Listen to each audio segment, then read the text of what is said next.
Hello and welcome. My name is Tim McCracken. Today's Crypto Insight. I'm going to ask you to make a choice out there in the audience. Please put your answers in the comment below. Would you rather own gold or Bitcoin? Gary from Borderless Wealth, how are you today? Doing great, Tim, as always.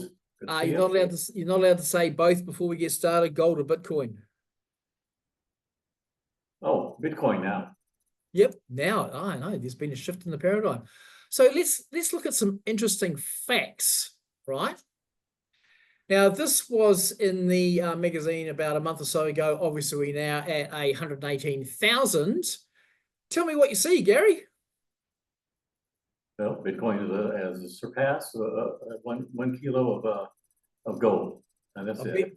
I mean, that's the ingot, that's a bar. You know what I mean? Yeah. So, yeah. But that's I mean that's amazing. I mean, I've been able to see this over the last 15 years. So this is amazing to watch. Yeah, and like Peter Schiff, well, he'll be the gold bug. I mean, he's the biggest clown on the planet. Like he'll be coming up with whatever. Now here's a thought. Can you stick a kilo of gold in your pocket and walk it onto an airplane through a metal detector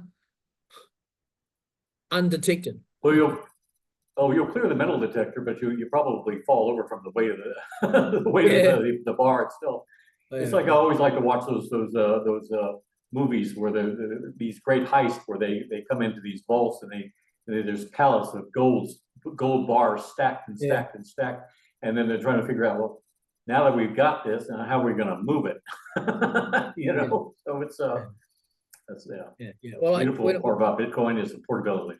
Yeah, I remember going to the Perth Mint and actually, holding a kilo of gold. Believe it or not, it's actually quite heavy. It's a very heavy. It's a heavy dense metal. So people say, oh, but you can't touch it, you can't see it, it's not real. But it's a right.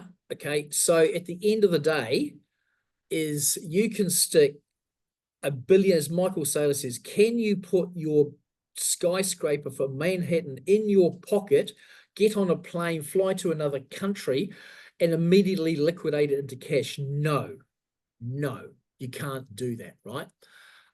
As time goes on, we're going to see, will Bitcoin ever become, how many ounces could go into that, or how many kilos? It'll probably come and start to actually 1 Bitcoin equals 10 kilos of gold. That's really going to get the gold bugs up and arm. But not speaking of getting the gold bugs up and arm, when you see this next one, and for those of you going, well, gold is what I want, gold, blah, blah, blah. Yes. Now, here is what's just happened recently. Whoa. Gary. Yeah, and I also read that they're now looking at asteroids, out there circling around the Earth, and they're thinking about ways that they can get over there and mine. They were able to detect trillions of dollars of gold on asteroids now. So once we run out of it on the Earth, then we're going to figure out how to reel one of these asteroids in and get the gold out of that too. So that's going to be a very expensive process, and I'd like to see that happen. But if they can turn that, it's just like they say they could just turn carbon now into diamonds. You know what I mean? So they've got these high pressure cookers, and they can make a perfect diamond out of carbon, which is just how it's done by nature anyway. So now they can make if they can make gold out of lead, well, that's going to be an expensive process too. Kicking around, I think, from my history of training, 16th century, it was called the art of alchemy, of how to turning worthless metal into precious metal, and they've been trying for some time. So they've now done it, right? You can now transform lead into gold. So wouldn't it be easier just to transfer the lead into gold rather than go gold mining, blah, blah, blah, blah. So I don't think the future of gold is looking very bright. What do you think, Gary? Well, I look back at the time when I was in the Navy, and I was just getting out of the Navy, and this was back at around 1980. Okay, and I used to serve on the USS Enterprise, and I remember that I was living up in Seattle, Washington, at the time. I was being discharged out from that point on.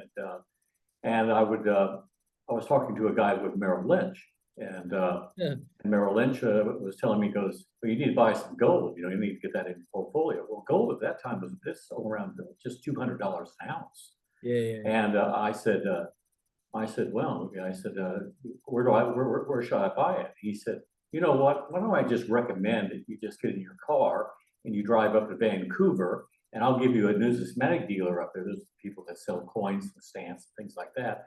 And he goes, I'll give you one up there, and you can pick it up very cheap. These Canadian maple leafs, minted at 0.9998 pure gold at 200. And gold did go up to $700. I mean, I actually held on to this, and I thought, now this is a hot one here. But then I got out of the gold for a long time, and then years later, after you've lost your money, portfolio, marriages, real estate, things like that, and then now all of a sudden Bitcoin shows up, and how we've seen that grow. I mean, look at that. I mean, we've shown in the earlier charts, it's going parabolic. That's it, and it will far like a fur. Yeah. So here we go, Gary. Random question. When you were a sailor on the USS Enterprise, did you boldly go where no man had ever been before?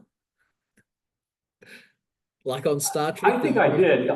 Yeah, I think because I grew up in Oklahoma, so I was just a country boy growing up in just a little bit outside Tulsa, Oklahoma, and so I had my first chance in my life at 19 or I think 20 years of age to go into a foreign country. I'd never been to a foreign country before, so the first place we pulled into was the Subic Bay, Philippines, and I think right then I was boldly going where no man had gone before. Yeah. At 20. And those are other stories to tell. Travel broadens your mind. It's been a great experience what I'm doing. So Gary, thanks for coming on. Just before we go, we are a new channel, so we appreciate if you come along, subscribe, text us that you've done that, and we will then get myself or one of the team to be in contact at no cost to you, cost to us, on how to create yourself some passive income with cryptocurrency. Thanks for your time. My name is Tim McCracken, and I look forward to seeing you soon.